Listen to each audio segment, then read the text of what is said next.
Hello dear students, क्या हाल चाल है? बहुत बढ़िया, वेरी गुड। आज बच्चों हम फिर आपके लिए लेके आए हैं एक बहुत इंपॉर्टेंट टॉपिक फॉर नीट।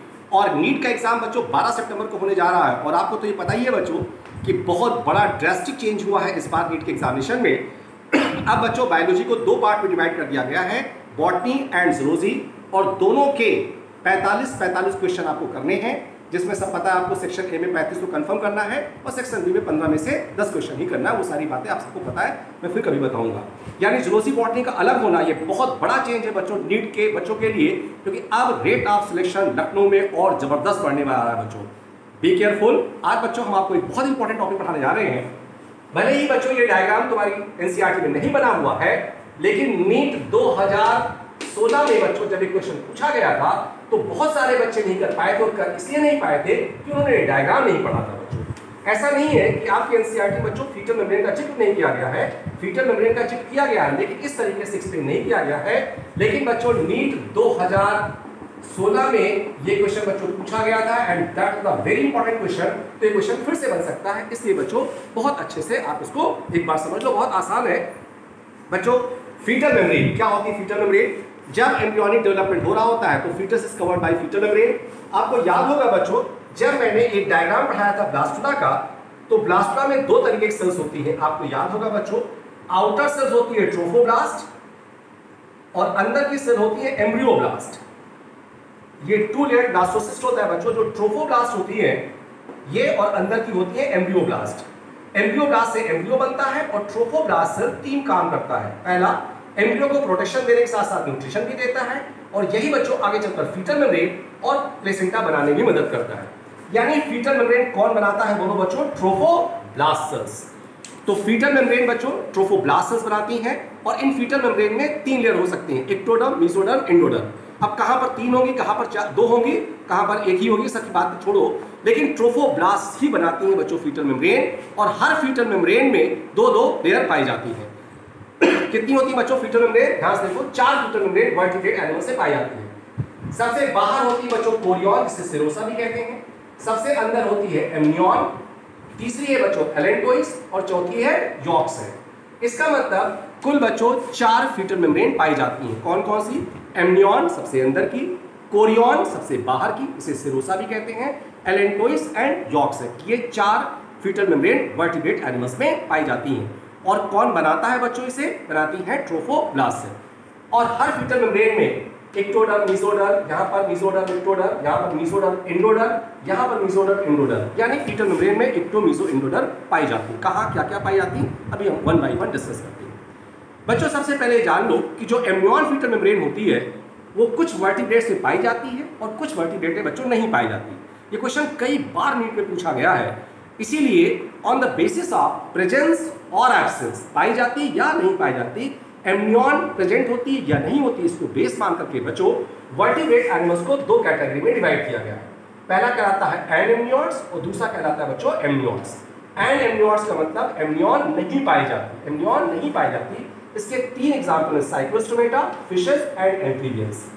ये बच्चों क्लास के नाम है, आप एनिमल्स के नाम भी आ सकते हैं। जैसे साइक्लोस्टोमेट्स का बहुत पॉपुलर एग्जांपल पेट्रोमाइजॉन, फिशेस में कोई रोहू ले लो, शार्क ले लो, और एम्फीबियंस में बच्चों कोई भी ले लो, जैसे फ्रॉग ले लो, ट्री फ्रॉग ले लो, हाइडा ले लो, इक्थोस, कुछ भी ले सकते हो।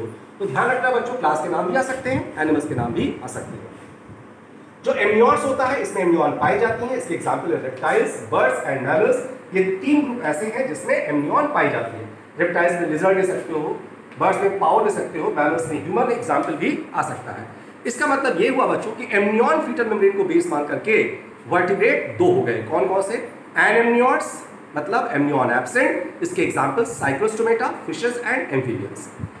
एम्नियर्स का मतलब क्या हुआ बच्चों? दूसरा एम्नियर्स यानी एम्नियन पाई जाती है, इसके एग्जांपल हैं रेप्टाइल्स, बर्ड्स एंड मैमल्स। यानी हम लोग कौन से एनिमल हुए बच्चों? एम्नियर्स। इसका मतलब हम लोगों में 4 फीटल मेम्ब्रेन पाई जाती है, लेकिन अगर कभी पूछ लिया जाए फ्रॉग में 3 फीटल मेम्ब्रेन पाई जाती है। क्लियर बच्चों? यहाँ पर इस डायग्राम को ध्यान से देखो। ये बच्चों सबसे अंदर है एम्ब्रियो या फीटस। क्लियर? ये उसका एंटीरियर पार्ट, ये पोस्टीरियर पार्ट, और इसके भी सबसे अंदर क्या है बोलो बच्चों? प्रिमिटिव डाइजेस्टिव कैविटी, क्योंकि हर एनिमल के अंदर सबसे अंदर डाइजेस्टिव कैविटी यानी एलिमेंट्री कैनाल पाई जाती है, और उसी के चारों तरफ सारे स्ट्रक्चर पाए जाते हैं। सीलोम से यहाँ देखो बच्चों, फीटस से बाहर भी एक सीलोम पाई जाती है, इसका नाम रखा गया एक्स्ट्रा एम्ब्रियोनिक सीलोम, जो फीटस को प्रोटेक्शन प्रोवाइड करता है। ये बच्चों सबसे बाहर की कोरियन लेयर है। कोरियन में बाहर की तरफ होती है एक्टोडर्म और अंदर तरफ होती है मेसोडर्म। ध्यान रखना, बहुत इंपॉर्टेंट, याद करना बहुत आसान है। कोरियन में बाहर एक्टोडर्म, अंदर मेसोडर्म।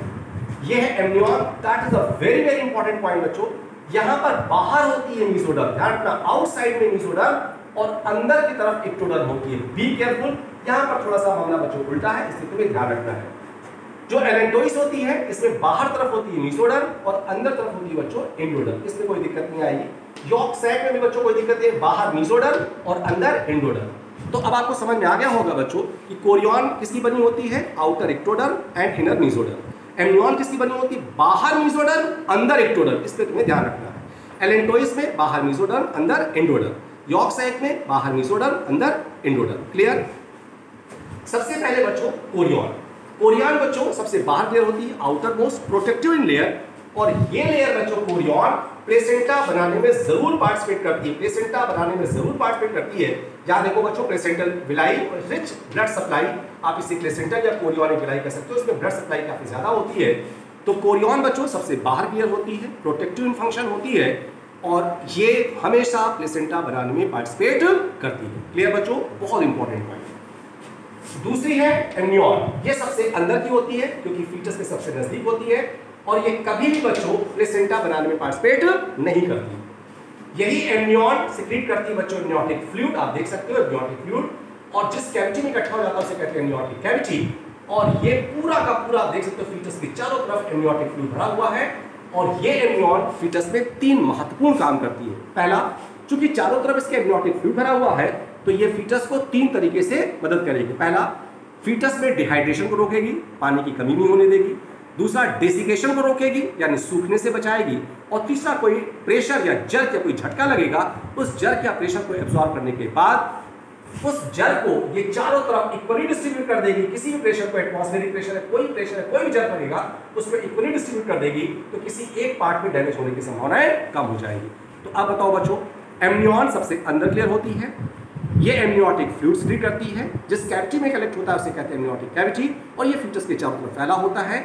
ये 3 काम करता है, ये मेन 3 काम करता है। पहला, डिहाइड्रेशन रोकता है, डेसिकेशन रोकता है, सूखने से बचाता है एम्ब्रियो को, और अगर कोई जर्क या प्रेशर लगता है बच्चों, उसको एब्जॉर्ब करके इक्वली डिस्ट्रीब्यूट कर देता है, जिससे फीटस से किसी एक पार्ट पे डैमेज होने की संभावना ना हो। और एम्ब्रियन कभी भी प्लेसेंटा बनाने में पार्टिसिपेट नहीं करती। इसका मतलब मैमल्स अगर पूछा जाए कौन सी फीटल मेम्ब्रेन है जो कभी भी प्लेसेंटा नहीं बनाती, तो आंसर क्या होगा, एम्ब्रियन। और कौन सी हमेशा बनाती, तब आंसर क्या होगा, कोरियन। कोरियन सबसे बाहर की लेयर। इसके बाद तीसरी लेयर बच्चों एलेंटोइस। एलेंटोइस में बाहर मेसोडर्म, अंदर एंडोडर्म। इसके 3 काम है। पहला, ये मैं बता चुका हूं बच्चों एक्सक्रीटिव प्रोडक्ट्स एंड एलिमिनेशन में, कि जो फीटस का एक्सक्रीटिव मटेरियल होता है, फीटस का एक्सक्रीटिव मटेरियल जिसे एलेंटोइन कहते हैं, एलेंटोइन, वो इसी एलेंटोइस फीटल मेम्ब्रेन में इकट्ठा होता है और फिर प्लेसेंटा ऑफ मदर से पास होता है। इसके अलावा एलेंटोइस रेस्पिरेशन में भी हेल्प करती है और थोड़ा बहुत न्यूट्रिशन में भी हेल्प करती है। लेकिन मेन काम क्या हुआ, एक्सक्रीटरी मटेरियल ऑफ फीटस को स्टोर करना, जिसे कहते हैं एलेंटोइन, और उसे प्लेसेंटा ऑफ मदर से पास आउट करा देना। इसके अलावा थोड़ा बहुत रेस्पिरेशन और थोड़ा बहुत लिटिल बिट न्यूट्रिशन में भी हेल्प करती है। चौथी है बच्चों यॉर्क सैक। यॉर्क सैक पे आप देख सकते हो mesoderm and endoderm. Yolk sac directly, यहां भी देखो बच्चों डायग्राम में था, ये डायरेक्टली एज ए फूड काम करती है, यानी ये डेवलपमेंट के दौरान ह्यूमन में तो कम, बाकी लोअर एनिमल्स में ये बहुत अच्छा काम करती है, डायरेक्टली फूड सर्वाइव करती है, फूड जैसा सर्व करती है, फूड सप्लाई करती है। इसके अलावा यॉर्क सैक में एक और बड़ा काम होता है, सबसे पहली बार यॉर्क सैक में ब्लड का फॉर्मेशन होता है।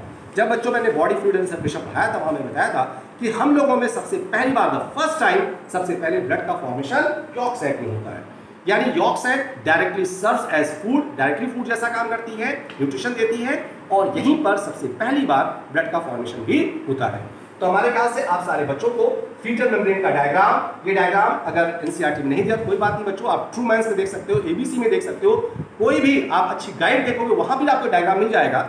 हो सकता है नई एनसीईआरटी आए बच्चों तो उसमें डायग्राम आए, because it's a very important diagram, और आपके यहाँ क्वेश्चन पूछा भी जा चुका है। और अब बच्चों जूलॉजी बॉटनी अलग हो चुका है, जबरदस्त तरीके से बच्चों तैयार हो जाओ।